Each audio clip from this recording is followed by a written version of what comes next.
Hi everybody, I'm Bree the Plant Lady, coming with you with a weekly garden tour, showcasing everything that is growing here in my backyard in my Zone 7 Central North Carolina garden.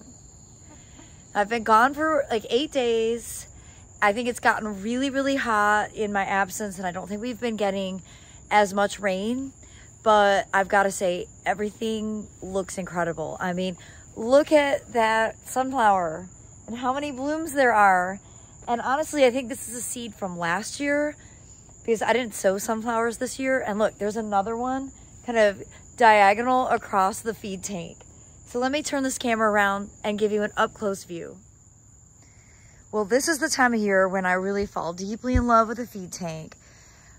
For one thing, I love doing a little bit of pruning, particularly on coleus. And so it's great because I get in, I vacuum the pool, and then I get to clip the coleus. You can see I have piles from what I trimmed. And I love just kind of keeping it neat and organized. And the pool water is actually pretty refreshing because a lot evaporates every day from the heat. So when I add fresh water, that helps keep the temperature a bit cooler. Believe it or not, I actually did vacuum this yesterday and I already need to do it again. Having flowers or loose foliage water adjacent does make it a little bit higher maintenance. But I also wanted to show you everything in here is doing great. Look at how big these peanuts are. I think they're some of the biggest peanuts I've ever grown. And of course, the amazel basil is enormous. That needs to have some pruning done. The okras are looking really good. I noticed some okra that needs to be harvested over here. And the buckwheat is kind of finished. As you can see, it's kind of falling out. So I'm going to just go ahead and cut that back. But oh my gosh, this okra has gotten way ahead of me.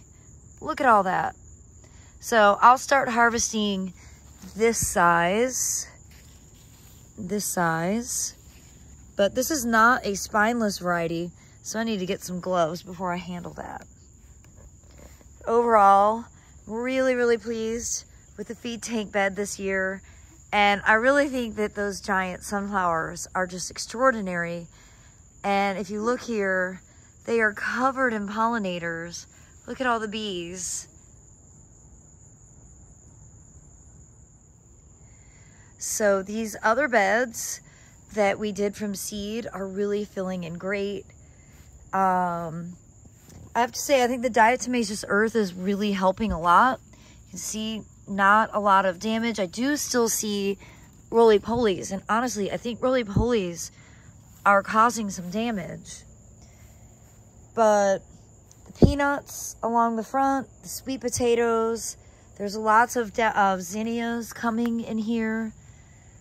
Sorghum in that back corner, the crinums have really transplanted well. And everything in this feed tank is looking great. You can see I've got a tomato. It's kind of being trained out. Peppers, strawberries. Look at the cucumbers. This butterfly bush, I see lots of pollinators visiting. And then this this jalapeno is really taken off. I prefer large plants. Like comparing that to this dwarf thing. The dwarf thing is producing. I mean, look, there's some good fruit to harvest. I just would like for it to get bigger than that.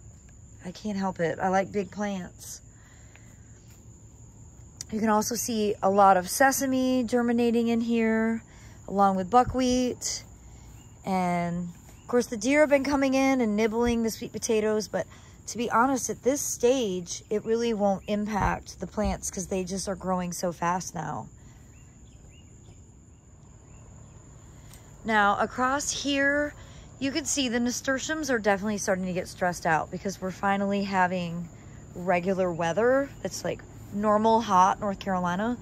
But I can't believe these were sown in April and they're even still alive right now. So I am not complaining, just an observation. You can see these beds are doing really well. We've got more peanuts. We've got okra. It's quite small. Buckwheat. And I'm really excited to show you all of these containers over here. So this is a mix of everything's in pots, and it's a mix of sweet potatoes and tomatoes.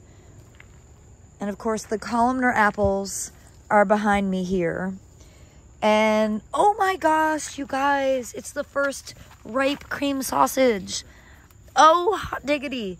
So that is what a ripe cream sausage looks like. You see, it's very yellow compared to unripe ones that are, you know, very pale, very white. Now that's some blossom end rot from inconsistent moisture. Oh, but I'm so excited to have this. So I'm going to tease you with this because I'm going to do a separate video featuring just the container plants because there's a lot of lessons to be learned and a lot of evaluations to make. So just keep this in the back of your mind and be sure to tune in because I will do a container garden tour here in the next couple of days. All right, so back to in-ground plantings. You see this section with the echinacea. That's actually that Swiss chard that I transplanted along with the snapdragon from a winter interest container. They're still doing really well. You see onions are really starting to put out new growth. Of course, the hibiscus are in bloom, and I think their blooms are more than compensating for some of the insect damage. This bambino phlox has really been putting on a show for a nice time. And I am so excited to pan across to show you this border that we did,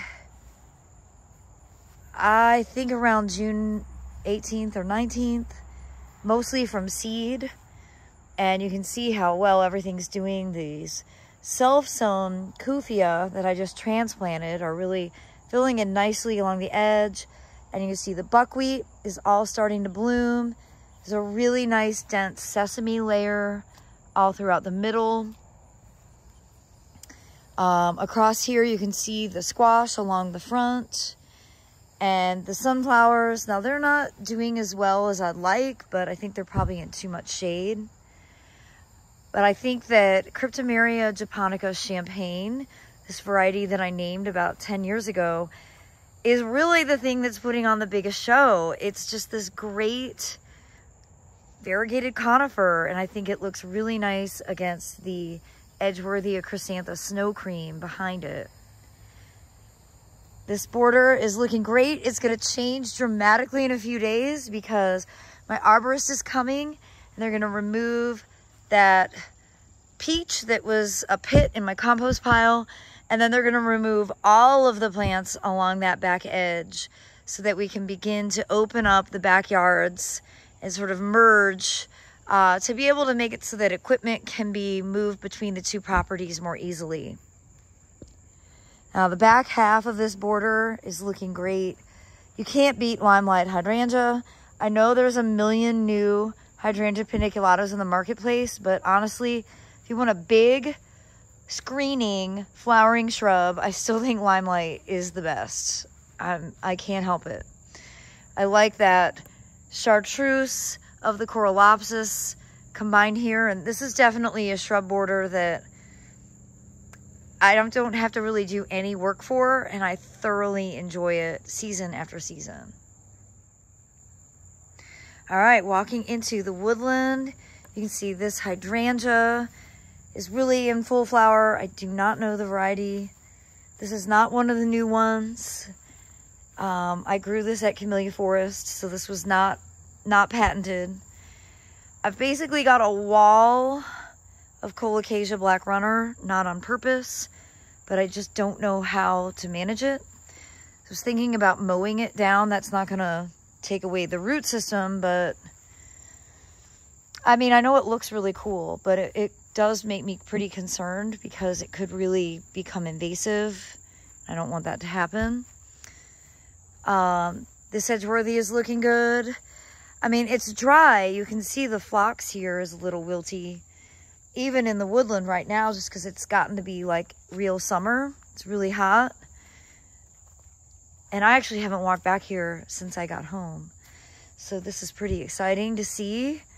I think our pathways are holding pretty steady, and our bed placement is looking good.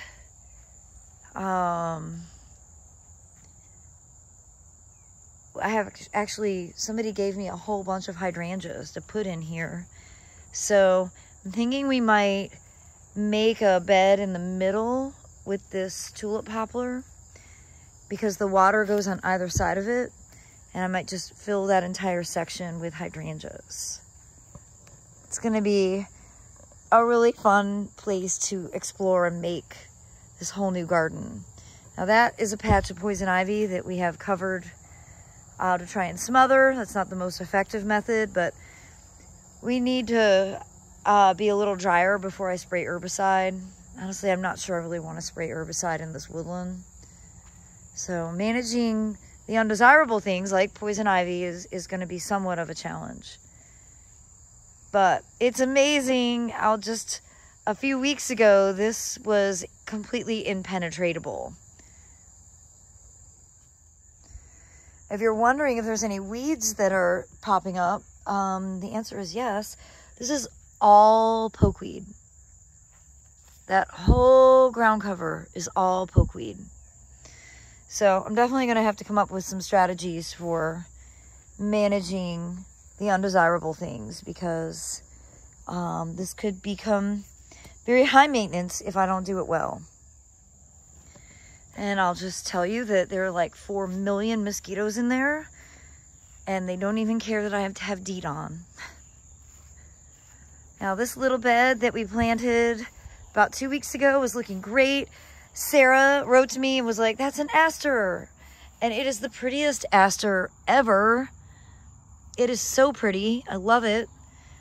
But everything in this bed's looking good. It's a bit dry. I can't believe those words are coming out of my mouth. But, you know, it's in the upper 90s. And we haven't had rain for, I don't know when, because I've been gone. But for the most part, everything really does look quite good. There's a lot of weeding to be done in here. This is probably my biggest problem right now, which is the mulberry weed. And you can see, you know, huge patches of it. And it's going to seed, so I have to deal with this ASAP. You see the okra in here is doing really well. I did have more tomatoes die. I've got a pile of dead ones. But what's left is looking good. And these are all cream sausage across the front. And we've got a cucumber that's finally taking off. I'm going to definitely start sowing some new seed in this bed since basically all the tomatoes died in there. And all the tomatoes died in that bed. So these beds are not for solanaceous crops. These pots look great. And the difference here is they are in Veggie mix from Soil Cube from this spring. And so I didn't have any Ralstonia impact on anything that was planted in the Veggie mix. And I mentioned that I have a bunch of hydrangeas. My friend David Sabio brought these to me. They were going to be thrown away. And so he brought these so that we could put them into the woodland. So this is a project that we will hopefully get to in the next few days. Well, there's not anywhere near as much stuff in the greenhouse, so that feels like an accomplishment. And as you can see here, this Asclepias is in full seed. I've not seen any monarchs on it, which is quite disappointing. But look at all the seed growing all over. And that Chioggia squash is really doing well. This is my dream, is for the greenhouse to be covered with plants and that it's an actual greenhouse. Figs way up there aren't quite ripe yet. And coming into here, all the tomatoes are covered in septoria leaf spot. Because of course they are. So let me show you what that looks like. And remember, I'm going to do a separate container tour, but I'll just show you. And it just happens because of the climate. It's just, tomatoes make you sad in North Carolina. Early planted tomatoes make you sad. Late planted tomatoes are totally fine. So you see, this is one that didn't get planted until like late June, and it's happy and healthy. And so there's a real argument for doing 2 seasons of tomatoes and not trying to keep the early tomatoes going. I'm pleased with how all of this looks. And of course, everything over here in the veggie mix, they have dried out a bit in my absence, but I think overall everything looks really remarkable and there's tons of fruit. I mean, look at some of these tomatoes are really quite huge, and I need to come in and do a better job staking for height. So lots of jobs ahead of me. Well, as we come over here, I'll show you this bed first. This is very similar. It was planted the same day as across the way. So you can see the buckwheat and lots of squash, zinnias. Of course, the deer really came in here and ate these sweet potatoes, which I was hoping to train up. The Tower Garden tomatoes are growing very well, lots and lots of fruit. And it's been remarkable to see this collection of giant banana spiders that we've got about 6 of out here. This one ate a swallowtail today. I tried to save the swallowtail, but I was too late. And of course, as I say the word swallowtail, there is one right here on this stand of Phlox paniculata bright eyes, which I think is still one of the very best phlox as far as pollinator activity. It's very difficult to control and it spreads very vigorously. So this is one that obviously takes up a lot of real estate. But if you're gardening for butterflies, it's probably worth it. Well, everybody, as you can tell, my voice is still compromised from exhaustion and speaking a lot on my recent trip. So I'm just gonna walk through this last section and let you see how nicely everything is filled in. I love using annuals because you can change it every year. And I think this combination is really quite nice. I've never actually used Dusty Miller. These are actually leftovers from a class that I taught at Soil Cube on foodscaping in containers. And I really like the little pops of silver. So, new plant radar. All the plants over here, you can see the mangaves are doing really well. And the stand of bananas is super impressive. And I probably need to get in here and do some pruning, but look, they are flowering. Well, everybody, I hope that you will subscribe and tune in as I continue to post more videos right here from my Zone 7 Central North Carolina garden. And be sure to tune in tomorrow as I start to share the videos from my recent tour to Michigan. I've been working on them and I think you're really going to enjoy them. Well, thanks so much for watching, everybody.